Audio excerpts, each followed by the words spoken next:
हरे कृष्णा। आज मैं आपको भगवान विष्णु के राम अवतार के बारे में बताऊंगी। राम अवतार को भगवान विष्णु का 7वां अवतार माना जाता है। इस अवतार में भगवान विष्णु ने समस्त लोगों को मित्रता और मर्यादा में रहने का संदेश दिया। राम अवतार में भगवान राम को मर्यादा पुरुषोत्तम राम के नाम से भी जाना गया। कथा के अनुसार त्रेता युग में राक्षस राज रावण के आतंक और अत्याचारों ने तीनों लोकों में हाहाकार मचा दिया था। समस्त देवतागण भी रावण के अत्याचारों से परेशान थे। पृथ्वीलोक और देवलोक को रावण के अत्याचारों से मुक्त करने के लिए भगवान विष्णु ने राम अवतार धारण किया। रघुकुल के प्रतापी राजा दशरथ के घर 4 योग्य पुत्र राम, भरत, लक्ष्मण और शत्रुघ्न ने माता कौशल्या, कैकेयी और सुमित्रा के गर्भ से जन्म लिया। श्री राम भगवान विष्णु के अवतार थे। लक्ष्मण को शेषनाग का अवतार माना जाता है। भरत और शत्रुघ्न भगवान विष्णु के अस्त्र शंख और सुदर्शन। भगवान राम का विवाह माता सीता के साथ हुआ था और उनके तीनों भाइयों का विवाह माता सीता की बहनों के साथ हुआ था। चारों भाई बड़े ही आज्ञाकारी और संस्कारी थे। इसी कारण जब माता कैकेयी की शर्तों के अनुसार पिता महाराज दशरथ ने भगवान राम के वनवास की बात की तो भगवान राम ने बिना किसी विरोध के उसे स्वीकार कर लिया। अपने पति धर्म को निभाते हुए माता सीता भी उनके साथ वन गमन को तैयार हो गई और छोटे भाई लक्ष्मण भी भ्रातृत्व प्रेम के कारण अपने बड़े भाई राम के साथ वन जाने के लिए सज्ज हो गए। यह वनवास 14 वर्ष का था, जिसमें भगवान राम के साथ माता सीता और श्री लक्ष्मण भी थे। वनवास का समय शांतिपूर्ण तरीके से बीत रहा था। एक दिन राक्षस कन्या शूर्पणखा वन भ्रमण को निकली और घूमते घूमते श्री राम के पास पहुंची।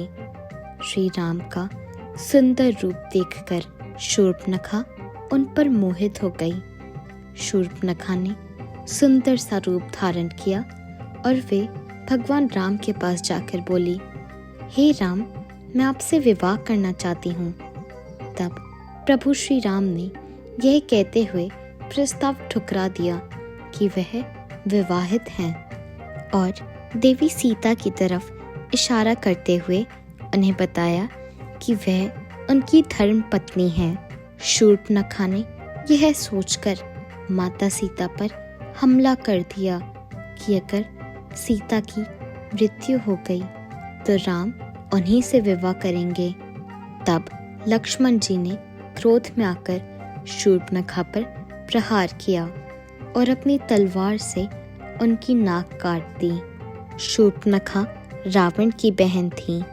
वह रोते रोते रावण के पास गई और उसे सारी बात बताई। क्रोधवश रावण ने देवी सीता का हरण कर लिया। पौराणिक कथा के अनुसार एक बार नारद जी का अहंकार तोड़ने के लिए भगवान विष्णु ने एक लीला रची, जिसके चलते रास्ते में नारद जी को बेहद सुंदर स्त्री के दर्शन हुए। नारद जी को उनसे विवाह करने की इच्छा हुई। विवाह की इच्छा लेकर नारद जी भगवान विष्णु के पास पहुँचे और उन्हें उनके जैसा रूप देने को कहा। भगवान विष्णु का एक रूप वानर का भी है। उन्होंने नारद जी को वानर का रूप दे दिया, जिसके चलते उस राजकुमारी का विवाह नारद जी से नहीं हो सका। क्रोधित होकर नारद जी ने भगवान विष्णु को श्राप दिया कि जिस प्रकार वो स्त्री वियोग झेल रहे हैं, उसी प्रकार त्रेता युग में भगवान विष्णु को भी स्त्री वियोग झेलना पड़ेगा। बाद में नारद जी को अपनी गलती का एहसास हुआ और वे तुरंत भगवान विष्णु के पास क्षमा याचना करने पहुँचे, परंतु अगर एक बार श्राप दे दिया जाए तो वह वापस नहीं लिया जा सकता। इसी श्राप के कारण भगवान विष्णु को राम अवतार में देवी सीता का वियोग सहना पड़ा। देवी सीता के खोज के दौरान श्री राम और लक्ष्मण की भेंट वानर राज सुग्रीव से होती है। सुग्रीव उन्हें मदद करने का आश्वासन देता है। वानर सेना की मदद से उन्हें पता चलता है कि देवी सीता लंका में कैद हैं। देवी सीता को बचा लाने के लिए राम, लक्ष्मण और पूरी वानर सेना समुद्र पर एक पुल यानी सेतु बनाते हैं। उस सेतु को राम सेतु कहा जाता है क्योंकि जिन पत्थरों की मदद से वह सेतु बनाया गया था उसमें हर एक पत्थर पर श्री राम का नाम लिखा गया था। लंका पहुंचने के पश्चात जब रावण देवी सीता को जाने नहीं देता, तब राम, लक्ष्मण, वानर सेना और सभी असुर सेना के बीच एक महायुद्ध होता है।